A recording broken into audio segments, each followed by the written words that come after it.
And hello, everybody. Welcome to Two Guys Talking Sports. I'm Pat McDonald with Choice 102, along with Tim Birney from the Sports Reports. We're here with episode 4, Tim. We got a good one today with Waverly head coach Jason Miller. Yeah, Jason has done such a tremendous job with that program. It was in really bad shape when he took over. It'd be fun to talk to him. Absolutely. So we talked a little long with Coach Miller, so we're going to do a short opening here and just throw it to our interview with Waverly coach Jason Miller. And joining us now is Waverly head football coach Jason Miller. How are we doing tonight, Coach? Great, fellas. Thanks for having me. Absolutely. Jason, you and I go back a long way. We both played on some pretty bad Waverly high school football teams. What you've done with that program is amazing. The all-time winningest coach, 5 section titles. You cap it off with the program's first ever state title last year. Your thoughts on what it means to you to bring a state title back to your alma mater?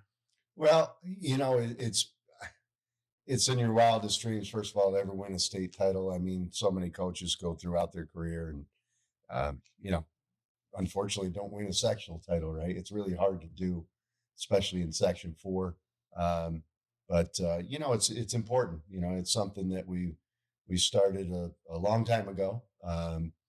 And our goal was just at one point to be relevant in the section. And I feel like at this point, we're relevant in the state. So, it's a great feeling, and I'm proud to bring it to a fan base in Waverly that is incredibly supportive and have always, win or lose, they've always had great support for the student athletes that are on the field.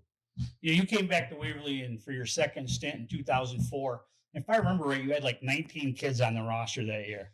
Yeah, that's generous. I mean, I think we had 18, 19 kids. They'd come off 2 successive defeated years in 02 and 03 and came into a perfect situation. Nowhere to go but up. Nowhere to go but up. And we were successful that year and went 5-4. And it was we built back up, and by 2008 we'd won our first sectional title. So and basically have at least won a sectional title every 4 years since then. So it's pretty cool how that process works with young kids, building them up, and by the time they're seniors, you're winning. Talk about that process. Does it start with the youth program, kind of going back to basics there? I don't spend a lot of time with the youth. I'm kind of different. We see the kids come through. There's a different group of parents, every group. I want them to be interested in Waverly football. I go to their games, especially when they're at the stadium, and I support the kids in the building. Our building's 5 through 12. I know who plays football, so I encourage them in that way. But I try to stay hands off in that regard and just try to make sure that they're having a good time and they're coming out for the next year. That's the extent of the involvement. And we do things to make them feel a part of the program from kindergarten through their senior year. So as far as hands-on approach, I don't get involved. Yeah. The last 2 years you've had, we just said you had 18 or 19 your first year. Last year you had 60. This year you've got 63. 66. 66 now. Yeah. So is that just simple as winning breeds interest? I think it breeds interest. I think I think the kids want to be a part of winning programs. We have a lot of players on a team. We don't necessarily have a lot of football players, and there is a difference. But in our minds, every kid on the roster is important, and we try to make them feel that way. And we do a little. We try to do things differently as far as special teams. You mentioned earlier we were talking about the Texas A&M game when they have the kickoff teams, 12 or 11 walk-ons, they're 12th man. And so we try to get a lot of kids involved, and if they're on a special team, they're a starter, and little things like that can get their interest and try to get them into games. The reality is we've been fortunate. When we're fortunate enough to be ahead, we get a lot of playing time. And we carry a JV team with a very a 10-game schedule. So my philosophy there is that if you don't play in a varsity game, you're playing in a JV game. And how, Nick Aiello talks about how much that's helped his varsity program to have those kids that wouldn't get time playing in JV games and getting full minutes. That's got to be your philosophy too. Yeah, I mean, it's like we want kids to play football, and fortunately, New York has changed the rules a little bit, allowing them to play 10 plays on varsity, go down with a 48-hour rest, play in a JV game, and that's why we schedule our games on Monday night, so we can, those kids get a little varsity experience and a taste of it, and then get to go compete at their level on Monday night. And we coach them. That's another thing. We coach the varsity staff. Everybody practices together, and everybody coaches those kids on Monday night. So I think that's been the greatest asset and change that's brought a lot more stability and competitiveness, on a daily basis in practice, and then on Monday night. Before we get to this year's squad, let's talk about that senior class that just graduated. I mean, Joey Tomaso, Jay Pfeiffer, Van Houten. I mean, you can name a bunch of them, right? So kind of talk about their leadership that helped bring these younger guys that are going to be playing now and get them ready to go, and just showed them the Waverly way, right? Well, I think they should. I think they were great examples. They may have set an example, but leaders have to lead, and so these new guys, that's what we're trying to build upon now. We're trying to identify who those new leaders are going to be. And it's a challenge all the time. Right? You don't really know who your leaders are until you start facing adversity and facing issues on the field. Leadership qualities come out in the times you really need them, not when you're winning and not when things are going well. So I think that I have in mind who I think those people will be. They set an example every day in practice. They work hard. The bottom line is we're just trying to make our best players better, and if we can start there and it trickles down through, that's a good strategy. Yeah. Pat mentioned Joey Tomaso and Jay Pfeiffer. They graduate as two of the most prolific athletes at their respective position in New York State history. Mm-hmm. I would have to think that the Wolverines in 2024 are going to have a little different look at losing those two, and Jake Van Houten at wide receiver too. Yeah, I mean, we're fortunate and blessed to have those guys for 4 years, really, and a lot of experience. You go back to their freshman year, they were not very good in a COVID year, and got beat up a little bit, and every year they got a little bit better. And you can't replace them. But again, as a coach, you got to find different ways to score points. And, our strength right now is certainly our running game. Colson running the ball is very dangerous. Xavier running the ball is dangerous. I think you're going to see, guys like Dalton Davis. There's going to be some new names that pop up that are going to be, nobody talks about Hogan Shaw, and my God, he's a really good receiver. Our method is going to be, we've always emphasized defense, but it's going to be really important this year to just control the football and play really sound defense and be really good on special teams. And, we've always had that formula, but it looked easier because we could score so quick. I don't know if we'll be able to do that this year. You talk about that senior class from last year, but there was only 6 or 7 of them. So, I mean, you really do bring back a lot of kids this year that had a lot of playing time last year. Yeah. I mean, I think we had 7 seniors. A lot of those, we returned 8 starters on defense and 7 on offense. So it's a good core coming back. I mean, if 4 of them are starting linemen, that's a really good feeling to have. Right. Knowing that, and they have really kind of, I think, matured as a group. It's amazing to watch a young line transform into an experienced line, and with so many calls and so many different dummy calls, and they're constantly communicating with one another. It's fun to watch, and I'm looking forward to seeing it in the game situation.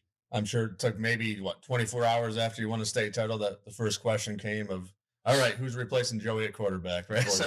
Yeah. So when you look at Ben Shaw, what's he bring to the table? Well, I think he brings a toughness, right? He's a middle linebacker, honorable mention All-State player last year, a middle linebacker. He's he's running your offense, he's tough-minded. Um, he's accurate with the football. He throws a catchable ball, especially downfield. He's not gonna, he's not gonna outthrow the receivers, but he's done a good job of managing what we're trying to do. And I mean, he's a guy right now. We've got guys. We need him to be in control of the huddle. We're still signaling. Our offense hasn't changed one bit as far as that goes. We need to throw the ball to the wide receiver. It's all going to be predicated on what the defense does to us. So, if there's +1 in the box, we're going to be throwing it or looking to RPO somebody or just win up front. And if we're minus in the box, we're gonna run the ball. So it's a simple scheme. Is it fair to say that the more effective you are running the ball, the more effective Ben will probably be throwing the ball? Yeah, I would say that. I mean, the reality is that if you're and what we saw this summer, we saw a lot of in 7-on-7 situations, not playing any kind of run defense whatsoever, right? That may work for 7-on-7, but it will not work in a football game, right? So I saw it throughout the summer, people trying to take Xavier out or trying to, do something with Xavier or Colson are on the same side. But you can't win football games that way because with the amount of, run potential we have, you take somebody out of the box, it will hurt you. And I'm pretty confident of that. I think our backs run hard.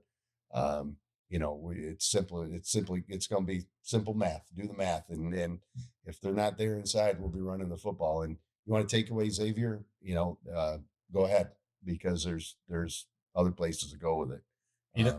I see it. I've seen it in 7-on-7. It's funny in our two co-practices. When there was any kind of alteration in the back end, trying to take away Xavier, it didn't work out for him. And when they leave him single covered, didn't work out for him either. So it's an interesting dynamic that we as coaches have to really recognize quickly and understand what they're trying to do and not force it.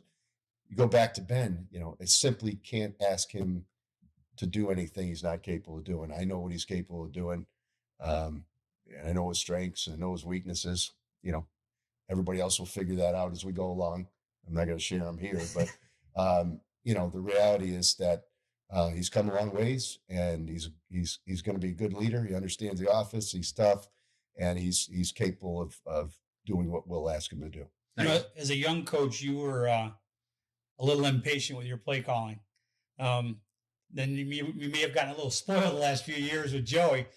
Talk about how important it is for you to play calls or to call plays within what Ben's capable of doing. Well, you go back to younger days, we weren't signaling plays either. The number one thing that's helped our offense is the capability to look at the defense in real time, call the play based on alignment. I could not, if I was asked today to have my team huddle up and call a play, I couldn't do it. I just couldn't do it. I feel like you're just, pardon the French, pissing in the wind because I don't think that it's effective. You're calling it and you're calling it based on the last defensive alignment. To me, it makes no sense. And so years ago, we started, we used to have the colors and the signals and numbers and the play cards. And when we started signaling, it just made things that much more easier. So I don't know if I answered your question, but the reality is that I don't know if I'm any less patient or impatient. I think I'm just, as far as matured as a coach, to understand that why are we trying to call a play based on the last defensive alignment? It's that simple to me. We're calling it in real time. You see over the years, quarterbacks that also start like defensive back, a lot of stuff like that. Caden Bellis might have been the recent example of somebody that could do all 4 years, obviously, like playing every down on defense and offense. How do you kind of help Ben out? I mean, that's middle linebacker and quarterback. Well, I'd be lying. I'm very concerned about that. I think as hard as he plays on defense, and he plays very aggressively, but he's smart on defense. The one thing that's made him a good player is an undersized player. I would not call him quick or fast, but a really good inside linebacker is his understanding of the game. He studies. You know, I remember the days when Peyton and I studied, and David and he study, and you know, the expectation for him is that whatever we ask him to do, he'll be able to do, and that'll help him. And he's only a sophomore. He's only a sophomore. I mean, that's if you think about it, he was all you know, honorable mention all state inside linebacker as a freshman, Mm-hmm. and he's not very big. No, I mean, just amazing nose for the ball. He's spent a lot of time in the weight room and has certainly thickened up, and you know, he'll be able to run the ball effectively. But you know, we'll be prepared if situation, to answer your question directly, if he's dinged up or banged up, then we'll have an answer for it. You know, we'll have a backup, and that will be Dalton. And you know, worse turns to even worse, and we got a pretty good 8th grader that's coming up that I have a lot of faith in, that I probably could put in a varsity game right now. So we're not going to talk about everybody individually, obviously, but we got to talk about Xavier a little bit. You know, he came to Waverly, you know, and I talked to him, and as a sophomore, he even says he was a mediocre football player as a sophomore at Athens. And he came last year. And that's giving him a lot of credit. And I remember the first time I talked to you, you didn't know what he had. And I mean, just how do you explain the fact that he's a Division I football player going to be? Well, he's got Division I size. He's got Division I speed for the position he'll be playing in Division I. He's got incredible work ethic. You know, he's done all the right things. He's got good grades. You know, he's got personal trainers that's made him a better athlete. And he's become a really good physical football player. You know, the knock on him was always that he wasn't physical and he didn't catch the ball particularly well. And early on in the summer of last year, I would probably say, okay, I can see some of that. But he worked so hard and was so committed to becoming a better football player. And probably at once upon a time, everybody thought, well, he's going to be a basketball player. He's just so naturally gifted physically, and has really elevated that natural ability to something that's going to, and I think he's a diamond in the rough. I think Connecticut's getting just a complete somebody that's going to continue to grow and become a really, really good high level college football player. And because you can't teach his size, and you can't teach his ability. And he's really tracking the ball now better. He catches the ball better. His routes are better. And the one thing that stands out more than anything else is his physicality. I mean, the other night in the scrimmage, you know, there's a couple, he's at corner and comes up and lays, you know, is doing a great job of, you know, tackling and getting physical after. And this is a guy that, you know, a lot of people that was, you know, a knock on him, and allegedly. But I think he's done an outstanding job, and he's done all the right things, right? And it starts again academically, what, you know, he wanted, and he's catching up with his athletics to get a full ride. He's going to go to school for free for 4 years. He's a nice kid too. And he's a wonderful person. You talked about personal trainer. How big is it to have BX training right down the road now? It's a huge asset. Now, with that said, we have an incredible trainer in Eric Rick. I mean, we are fortunate at Waverly to have the facility that we have, our weight room. Eric is as knowledgeable as anybody, and he's free. and our kids have taken advantage of that more so this past year than ever before. Eric does an outstanding job. He's our strength and conditioning coordinator for our program and throughout the summer and now in the season. It's a huge asset, and all the kids are benefiting from the exact same style program at Waverly High School that BX does. So, but if you want to spend the money and you want extra time, it's available to you. So, circle back to this year now.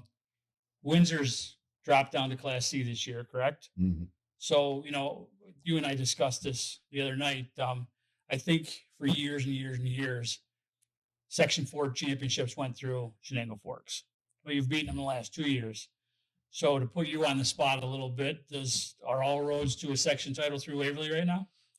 I just don't, look at it that way. I know, obviously, we have a very good team. You know, there's teams in our division we haven't played in years. I don't want to discredit them. You know, our goal is to be in the playoffs and get to the sectional final. That's all predicated on last year. You know, we haven't played a game yet. You know, if you ask Florida State, how are we going to do this year, right? Nobody would have said, well, we're going to start off 0-2. Right. And we're not going to be, we're going to go from ranked 4th to 10th, and then we're going to drop out of rankings completely. You know, in a couple of weeks, maybe I can answer the question more truthfully. Right now, I think people know that we have a good line back. I think people know that we have Xavier and Colson back. And beyond that, there's a lot of unproven players. We haven't played a game. This is a completely new team. In my mind, and probably till I stop coaching, as long as Dave Hogan and his staff are in Shenango Forks, the roads go through Shenango Forks. I believe that. They have they've done it 7 times, right? We've done it once. And as long as they're there, in my mind frame, you know, everything goes through Shenango Forks. This year, Windsor has a very good team. Not to discredit Susquehanna Valley. They have a younger team, but they're always very good. Windsor beat Forks last year. And Windsor beat Forks last year. They have really good athletes. I haven't seen these teams. You know, I haven't seen Windsor. I don't know what they have up front. I can say this. You better be really good up front if you want to compete against us. That's it. You're gonna have your chance to prove yourself pretty early and often here. You start with CSP, obviously. Goes to state semis every year, it seems like, and D, Binghamton, Horseheads, and Maine Endwell right off the bat, right? Yeah, and obviously Tioga down the road. Yeah, it's a really challenging schedule. You know, CSP has 20 seniors in a small program, so you know, when you have 20 seniors, those guys have played a lot of football. You know, Binghamton, I don't know a thing about. They're obviously going to be athletic. Horseheads is apparently the talk of, you know, the western part of Section 4. They're supposed to be really good. I don't know much about them yet. I haven't seen much film on them. Maine Endwell's Maine Endwell, and they're loaded. You know, they have their backfield back. You know, they know how to win. They know how to work. They know how to prepare. That's going to be a huge challenge on our first road game. And then down the road, we have Division and Tioga. So really good schedule. I like that, you know, we have 4 non-leagues right off the bat. And it's good for us. You know, we're obviously going to face some adversity. And that's why I go back to that leadership part, you know, how we're going to react to it. And one of the best things ever happened to us last year. It's not ever good to lose, but man, did that get us focused after that Tioga game. And so that was a disguised blessing. And you know, that was I'm not going to say a reality check. We obviously knew that they could beat us. It was a great football game, great high school game. And sometimes you win, sometimes you lose. But we took advantage of that. I say real time. We took advantage of that after the first night. Right. And so it brought our staff closer together. You know, we figured it out. Helped us throughout the remainder of the year. What we did in that game, second part of that game, helped us throughout the remainder of the year. So really a critical turning point in game 1, really game 2 of the season. So pretty neat. My last question for you. Obviously the kids, they're hyped up after state title last year, and everybody else is going to talk about you. Target on the back. How do you preach kind of keeping your mindset right and just focusing on week, as James Frank says, 1-0 every week, right? That's all you got to focus on. And you know, that kind of stuff becomes awful cliche, but it's really important. This team has accomplished nothing. That's just, if you're going to live off the coattails of somebody else, please get out of here, because this is a very different team. And we have a tough schedule, and you know, our goal is to be good by week 11. Right, week 10 of the regular season, that first playoff game, we want to be at our peak then. So we're going to go through some stuff. We're going to be successful early in the season. We're going to be unsuccessful early in the season, and we're going to learn from it. And so that's the one thing that I've learned. It's one of the most humbling experiences I've ever had, winning a state title. You thought you'd be pretty celebratory, but it was humbling. you realize what you had to put into it to get to that point. And and as you reflect on that, that's how you move forward, is try to build it back up. My last question for you. Dave Shaw's been with you for a long time. Your coaching staff, as long as you've been around, has changed a lot over the years. But the last few years, it's settled in, and you got a lot of your former players playing with you. Yeah. That's got to make you, and now your son coaching with you. I mean, that's got to make you feel pretty good about the program. Yeah, I mean, the one thing is everybody's pulling from the same end of the rope, man. It's like, first and foremost, they're Waverly proud. And a lot of those guys that played for me understand me. A lot of them played for David. They understand David. So the little idiosyncrasies that we have, they completely understand. It's no crap behind the scenes talking, or questioning things. If they have questions, they come to us. It's a staff that I'm very proud to have assembled at Waverly. They're fully committed to our success, the kids' success. It's a wide range of professions that they're in. So, we cover a lot of ground, from working at Newport to being a policeman to being educators to doing a lot of different things. So, and a big part of that, especially the educators in the building, we have all the buildings covered. There's a teacher in the building, whether it be junior high, the fifth and sixth grade, the elementary, or the high school, right? That's been a huge part, as you alluded to earlier, that, kids want to be a part of it. Well, part of that is that there's a consistent recruiting process in the building year round. And that's important. All right. That's Waverly head coach Jason Miller. Coach, thanks for joining us here on Two Guys Talking Sports, and good luck this year. Thank you, guys. Appreciate it very much. Hopefully we'll see you again this year. Hopefully. And we want to thank Waverly head coach Jason Miller for joining us here on Two Guys Talking Sports. Tim, next episode, we'll get into more of the doubleheader over at Waverly and the rest of the New York schedule for what they call Week 0. Right now, we want to get into NTL Week 2. The Athens Wildcats bounced back from that tough South Williamsport loss with a big win over Northwest. We thought they'd kind of roll over Northwest, and Northwest showed some talent and skill players, but Athens overpowered them on the line, and Connor Davidson was unbelievable again. Oh, yeah. He made a couple plays that just made you shake your head. He's not only is he fast and elusive, he's powerful. But you know what? I was impressed with Northwest. Their quarterback was pretty good. They have 2 good receivers. They're running back early. The Dietz kid carried the ball, I think, 6 times in the first 2 possessions. And I think he must have got hurt because he didn't play again. But they're going to give some of those small schools in the NTL a tough game. But at Athens, their offensive line played really well again, second game in a row. Their defense played pretty well. They gave up 250 some yards passing, so that's a little bit of a area of concern.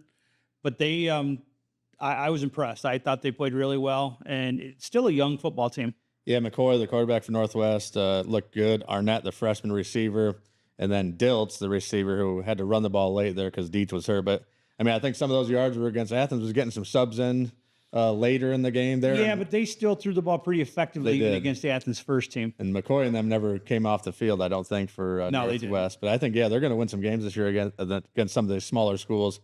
But Athens was impressive.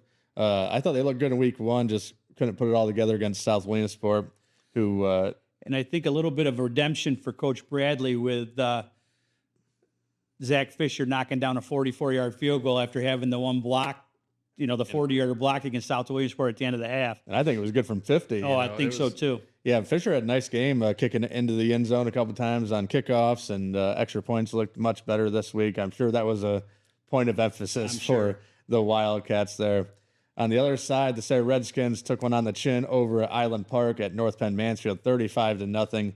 We both thought maybe that was a game that Sarah could win on this schedule, but just a disappointing week, obviously, for Coach Lindblad and crew. Yeah, makes me rethink a little bit here. I thought Sarah had a chance to win 3-4 games this year, maybe 5. After watching Northwest, I hesitate to pick Sarah to beat them right now, unless they show something more the next couple of weeks. They got winnable games coming up here against Montgomery and Kaunisky Valley, but I think they're gonna have to play well because Montgomery only lost 14-7 to Useville, and Useville put 49 up on Towanda. So, Yeah. I know you can't always judge that, but common opponents, but that's a lot of times it's a good indicator. And Tawanda was missing Riley Vanderpool, who will be back this week for his first game of the season. So Tawanda 1-1 without their star player there. We'll see what he can do this week. Another disappointing loss, though, because like I said, Useville only beat Montgomery 14-7, then turned around and put 49 on Tawanda. And I know Riley Vanderpool is the heart and soul of that team, but that's a bad loss. Tough one, on the road there down to Hughesville. Hughesville's got to be pretty happy with their start to the year. While losing a 37-0 win over Cowanesque Valley, Muncie beating up on a depleted Wellsboro team 49-0 out of our area, but in the NTL, Warrior Run 35-7 over Montgomery there. And then the big one down at South Williamsport on Saturday at 10 a.m. as they got rained out or lightninged out on Thursday night. Canton gets a 17-8 win over South Williamsport. And then Troy goes to Dover, Delaware, or over to Delaware, plays Dover, and an 8-3 win, I believe. It was 3-2 at one point. Yeah. And they get a nice win on the road there as they travel all the way down to Delaware. Let's talk Canton Athens this week, right? So that should be a good one. So that's a nice win for Canton. You said to Coach Seacrest last week that the word of their demise was greatly exaggerated, and that's the truth. I mean, I was wondering how many bullets they had left, and they seemed to have enough because South Williamsport, pretty solid football team, and Canton beat them up front and played well defensively against a pretty good running attack.